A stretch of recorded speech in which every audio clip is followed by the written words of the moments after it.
రామాయణంలో ఎందరో మహావీరులు పరాక్రమవంతులు ఉన్నారు. వారిలో వానర శ్రేష్ఠులు ఇద్దరు. ఒకరు కిష్కింధకు రారాజు, ఎదురుగా నిలిచిన వారి సగం బలాన్ని లాగేసుకోగల వరం పొందిన వాలి. మరొకరు శ్రీరామ బంటు, అంతులేని బలానికి, అపారమైన భక్తికి, అద్భుతమైన యుక్తికి మారుపేరైన ఆంజనేయుడు. ఈ ఇద్దరు మహాశక్తివంతులు ఒకరికొకరు ఎదురుపడితే ఏమవుతుంది? ఆ అద్భుతమైన ఘట్టం గురించే ఈరోజు మనం తెలుసుకోబోతున్నాం. పూర్వం కిష్కింధ అనే వానర రాజ్యం ఉండేది. ఆ రాజ్యానికి వాలి మహారాజు. ఆయన పరాక్రమం గురించి ఎంత చెప్పినా తక్కువే. దేవతలను, రాక్షసులను సైతం గడగడలాడించిన మహావీరుడు. వాలికి ఇంద్రుడిచ్చిన ఒక అద్భుతమైన వరముంది. అదేంటంటే ఎదురుగా నిలిచిన వారిలోని సగం శక్తి వాలికి సంక్రమిస్తుంది. అంటే ఎదుటివారు ఎంత బలవంతుడైతే వాలి అంతకంటే రెట్టింపు బలవంతుడవుతాడు. ఈ వర గర్వంతో, వాలి అహంకారంతో ములోకాలను సైతం జయించగలనని విర్రవీగేవాడు. ఇదే సమయంలో ఋషభూక పర్వతంపై సుగ్రీవుడి మంత్రిగా, సేవకుడిగా హనుమంతుడు ఉండేవాడు. హనుమంతుడు సాక్షాత్తు శివాంశ సంభూతుడు, వాయుపుత్రుడు. ఆయన బలం అపారము, కాని ఆయన వినయం అంతకంటే గొప్పది. ఆయన తన శక్తిని ఎప్పుడూ ప్రదర్శించేవాడు కాదు. కేవలం ధర్మం కోసం, తన స్వామి కార్యం కోసం మాత్రమే ఉపయోగించేవాడు. ఒకానొక రోజు నారద మహర్షి ముల్లోకాల్లో పర్యటిస్తూ కిష్కింధకు వచ్చారు. వాలి ఆయనకు అతిథి మర్యాదలు చేసి, మహర్షి సృష్టిలో నన్ను మించిన యోధుడు ఎవరైనా ఉన్నారా అని గర్వంగా అడిగాడు. నారదుడు చిరునవ్వు నవ్వి, వాలి నీ పరాక్రమం అమోఘమైనది. కాని ఋష్యమూక పర్వతంపై ఉన్న హనుమంతుడు కూడా సాధారణుడు కాదు. ఆయన బలానికి, బుద్ధికి, భక్తికి సాటిలేరు అని చెప్పి తన దారిని తాను వెళ్ళిపోయారు. ఆ మాటలు వాలి అహంకారాన్ని దెబ్బతీశాయి. ఏమిటి, నాకంటే బలవంతుడు ఉన్నారా? అది నా రాజ్యంలోనే ఉంటూ నా తమ్ముడికి సేవ చేస్తున్నారా? ఇది అసాధ్యం. వాడి బలం ఎంత గొప్పదో నేనే తేరుస్తాను. ఈరోజు హనుమంతుడి అంతు చూడాల్సిందే. కోపంతో రగిలిపోతున్న వాలి ఆకాశం దద్దరిల్లేలా గర్జిస్తూ ఋష్యమూక పర్వతం వైపు దూసుకువెళ్లారు. వాలి గర్జన విన్న పక్షులు చెల్లాచెదురయ్యాయి. మృగాలు భయంతో పారిపోయాయి. పర్వతంపై ప్రశాంతంగా ఉన్న హనుమంతుడి వద్దకు వల్లి, ఓ వానరా, నీ పేరు హనుమంతుడా? నీ బలం గురించి చాలా గొప్పదా విన్నాను. నాతో యుద్ధానికి సిద్ధంగా ఉన్నావా? ఈరోజు మన ఇద్దరిలో ఎవరో ఒకరే మిగలాలి అని సవాలు విసిరాడు. హనుమంతుడు ఎంతో వినయంగా చేతులు జోడించి, కిష్కింధ మహారాజా, మీకు ప్రణామాలు. నేను మీ శత్రువును కాను. మీ తమ్ముడైన సుగ్రీవుడి సేవకుడిని. మీతో యుద్ధం చేయాలన్న ఆలోచన నాకు కళ్ళలో కూడా రాదు. దయచేసి శాంతించండి అని ప్రార్థించాడు.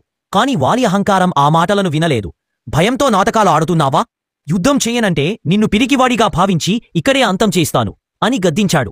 ధర్మాన్ని నిలబెట్టడం కోసం తప్పనిసరి పరిస్థితుల్లో హనుమంతుడు యుద్ధానికి సిద్ధపడ్డాడు. ఇద్దరి మధ్య ఘోరమైన యుద్ధం మొదలైంది. వాలి పిడుగుల్లాంటి పిడికిలితో హనుమంతుడిపై దాడి చేశాడు.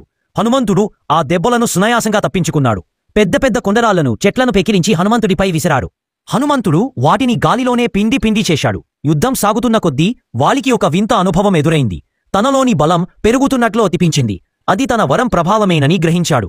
హనుమంతుడి అపారమైన బలం నుండి సగభాగం తనకు వస్తుండటంతో వాలిలో ఉత్సాహం, గర్వం రెట్టింపయ్యాయి. ఆహా, నా వరానికి తిరుగులేదు. వీడి ఎంత బలవంతుడైతే నాకేంటి? ఆ బలమంతా నాకే చెందుతుంది అని ఆనందంతో గర్జించాడు. మరోవైపు హనుమంతుడు కూడా ఒక విషయాన్ని గమనించాడు. తన శరీరం నుండి శక్తి కొద్దిగా తగ్గుతున్నట్లు అనిపించి వెంటనే ఆయనకు వాలి వరం గురించి తెలిసి, ఓహో, ఇదా సంగతి. నేను నా పూర్తి బలాన్ని ఉపయోగిస్తే వాలి ఇంకా బలవంతుడవుతాడు. ఇది కేవలం బాహుబలంతో గెలవాల్సిన యుద్ధం కాదు, బుద్ధిబలంతో గెలవాలి అని నిశ్చయించుకున్నాడు. వెంటనే హనుమంతుడు ఒక అద్భుతమైన ఎత్తుగడ వేశాడు. ఆయన పోరాటం ఆపి పద్మాసనంలో కూర్చుని కళ్ళు మూసుకుని తన ఇష్టదైవమైన శ్రీరాముడిని ధ్యానించడం మొదలుపెట్టాడు. ఆయన నోటి నుండి శ్రీరామ జయరామ జయ జయరామ అరే తారకమంత్రం ప్రవాహంలా రావడం మొదలైంది. ఇది చూసి వాలి ఆశ్చర్యపోయాడు. ఏమిటిది? యుద్ధం మధ్యలో ఈ జపం ఏంటి? భయపడ్డావా అని అరుస్తూ హనుమంతుడిపై దాడి చేయడానికి ముందుకు ఉరికాడు. కాని వాలి ఎంత బలంగా కొట్టినా హనుమంతుడు ఒక పర్వతంలా నిశ్చలంగా ఉన్నాడు. పైగా హనుమంతుడి నుండి తనకు బలం రావడం ఆగిపోయింది.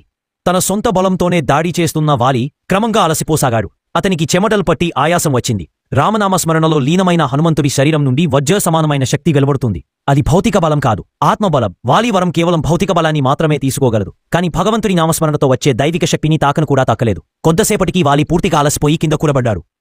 అప్పుడు హనుమంతుడు కళ్ళు తెరిచి ప్రశాంతంగా ఇలా అన్నాడు, రాజా, నీ వరం గొప్పదే, కాని అది శరీర బలానికి మాత్రమే వర్తిస్తుంది. నా అసలైన బలం నా కండరాల్లో లేదు. నా స్వామి శ్రీరాముని పాదాల చెంత ఉంది. నా భక్తి నా కవచం, నా రామనామం నా ఆయుధం. దాన్ని ఏ వరము, ఏ శక్తి దోచుకోలేదు. నీతో నేను పోరాడితే నా బలం మీకు వెళ్లి నువ్వు మరింత అహంకారివి అవుతావు. అందుకే నా బలానికి మూలమైన శ్రీరాముడిని ఆశ్రయించాను. ఇప్పుడు చెప్పు, ఎవరు గొప్ప? ఆ మాటలకు వాలి తలదించుకున్నాడు. తన అహంకారం, తన గర్వం పటాపంచలయ్యాయి. భక్తి బలం ముందు తన వరగర్వం ఎంత చిన్నదో అతనికి అర్థమైంది. హనుమంతుడి గొప్పతనాన్ని, వినయాన్ని, బుద్ధి కుశలతను చూసి సిగ్గుపడ్డాడు. లేచి నిలబడి హనుమంతుడికి నమస్కరించి, హనుమా, నన్ను క్షమించు. అహంకారంతో కళ్ళు మూసుకుపోయి నిన్ను సవాలు చేశాను. నీవు సామాన్యుడివి కాదు. నిజమైన బలమంతే ఏమిటో నాకు ఈరోజు తెలిసింది. నీలాంటి మిత్రుడు సుగ్రీవుడికి ఉండటం వాడి అదృష్టం అని చెప్పి మౌనంగా కిష్కింధకు తిరిగి వెళ్ళిపోయాడు. ఆ రోజు నుండి హనుమంతుడి పేరు వింటే వాడిలో గౌరవం కలిగేది. ఈ కథ మనకు చెప్పే నీతి ఒక్కటే. ప్రపంచంలో కండబలం కంటే గుండెబలం, భక్తి, వినయం, బుద్ధిబలం ఎంతో గొప్పవి. అవి ఎలాంటి అహంకారాన్నైనా, ఎంతటి శక్తినైనా జయించగలవు. ఈ కథ మీకు నచ్చిందని ఆశిస్తున్నాము. ఈ వీడియో మీకు నచ్చితే లైక్ చేయండి. మరి ఇలాంటి మరెన్నో పౌరాణిక గాథల కోసం మా ఛానల్కు సబ్స్క్రైబ్ చేసుకోండి. ధన్యవాదాలు. జై శ్రీరామ్, జై హనుమాన్.